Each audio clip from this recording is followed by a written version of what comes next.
Salve! Eu sou o Ibsen e esse é o seu canal. Ibsen sobre som e filosofia. E o assunto de hoje continua sendo libertarismo e determinismo, parte 2, período moderno e contemporâneo. Mas agora é a hora do salve!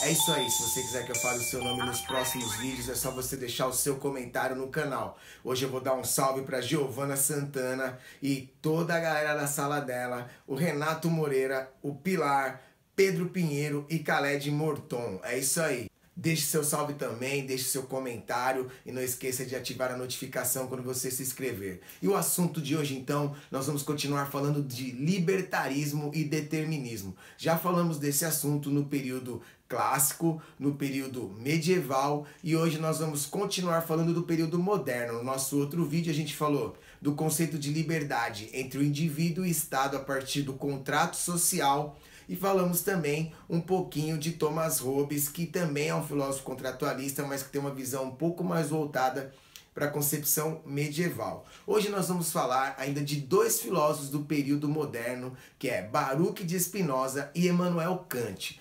Esses filósofos têm visões diferentes a respeito da liberdade e eu vou tentar explicar um pouquinho para você. Se liga então. Olha só, Baruch de Spinoza, um filósofo judeu holandês, que vai dizer o seguinte: para ele tinha uma concepção de liberdade que é ligada à ideia de um Deus imanente. O que significa um Deus imanente? O Deus imanente, um Deus que é uma substância que está em toda a natureza, ou seja, todos nós estamos em Deus e Deus em nós. E tudo que acontece, segundo Spinoza, com esse Deus que é uma totalidade, é a própria vontade dele. Então, nós estamos dentro da vontade e da ação desse Deus.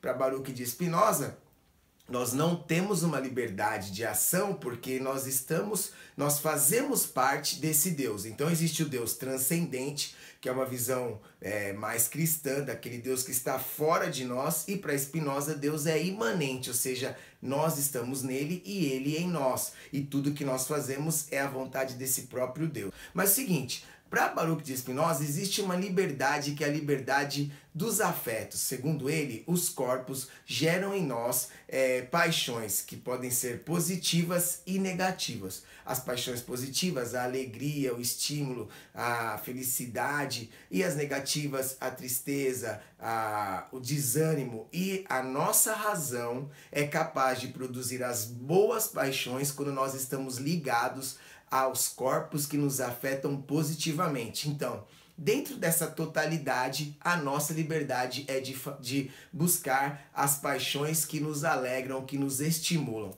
Então, para Baruch de Spinoza, pode entrar no time dos filósofos deterministas, porque nós não temos força diante daquilo que acontece. Immanuel Kant, um filósofo muito importante na história da filosofia em várias áreas, dentro da epistemologia, dentro da ética, ele vai falar sobre a maioridade e o esclarecimento. Segundo Kant, o homem é livre quando ele alcança a maioridade. E o que vem a ser a maioridade? Para Kant, quando o homem não necessita que ninguém diga a ele o que ele deve fazer, ele é livre. Ou seja, quando nós alcançamos a maturidade de agir não pela lei, mas pelo dever, nós somos livres. Gostaria de dizer que esses filósofos que eu estou dizendo, que eu estou contando para vocês, eu tenho alguns vídeos a respeito deles e eu vou deixar na descrição do vídeo alguns links sobre esses filósofos se você quiser saber um pouco mais sobre eles, ok? Ainda nós temos Marx e Hegel. Hegel é um filósofo alemão que vai falar da dialética histórica. Segundo Hegel, a história tem uma evolução, que é um processo que tem uma razão absoluta, um espírito absoluto que conduz esse processo a partir de um movimento dialético de tese, antítese e síntese. Segundo ele, cada época apresenta uma proposta, uma moral, costumes, uma cultura, que a gente vai chamar de tese.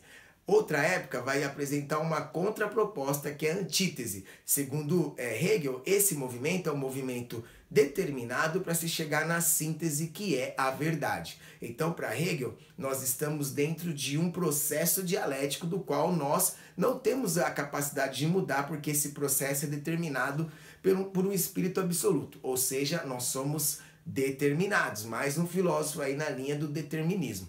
Esse filósofo, ele gerou uma série de controvérsias e alguns filósofos se colocaram contra essa proposta, embora tenham sido influenciados por ela.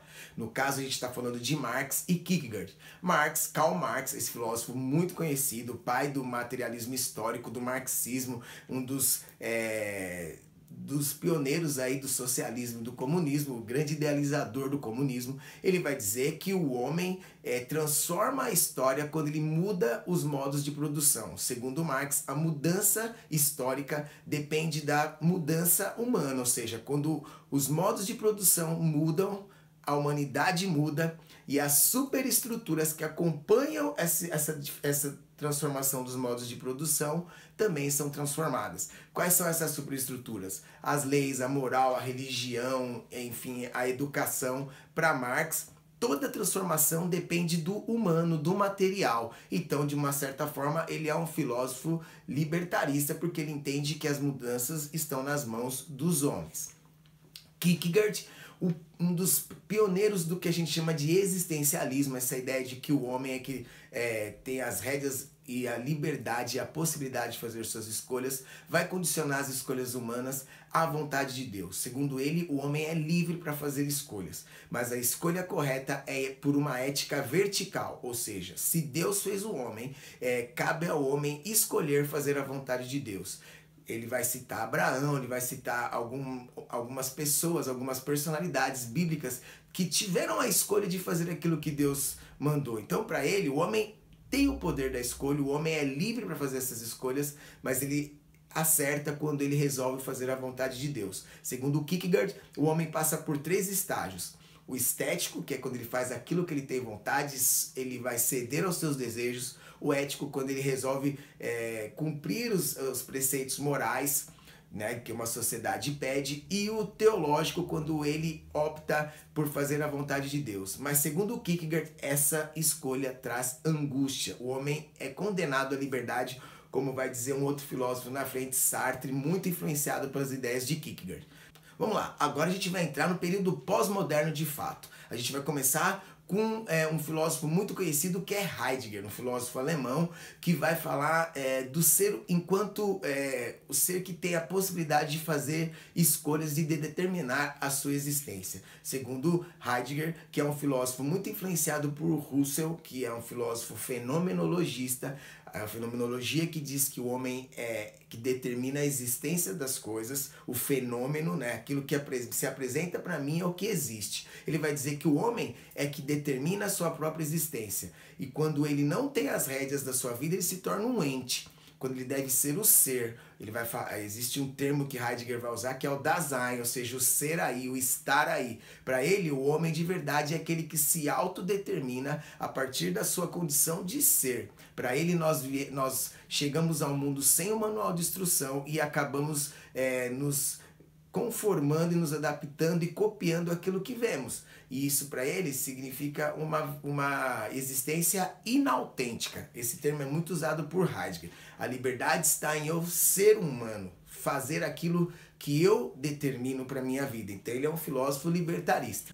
Outro filósofo muito importante é Jean-Paul Sartre, esse filósofo francês que vai lançar as bases do existencialismo humanista. O que é o existencialismo humanista? É a ideia de que o homem é o total responsável por suas escolhas, ele é o ser angustiado porque ele é condenado a ser livre e para ele o homem é o único ser em que a existência precede a essência, ou seja, primeiro o homem existe para depois decidir o que ele quer ser.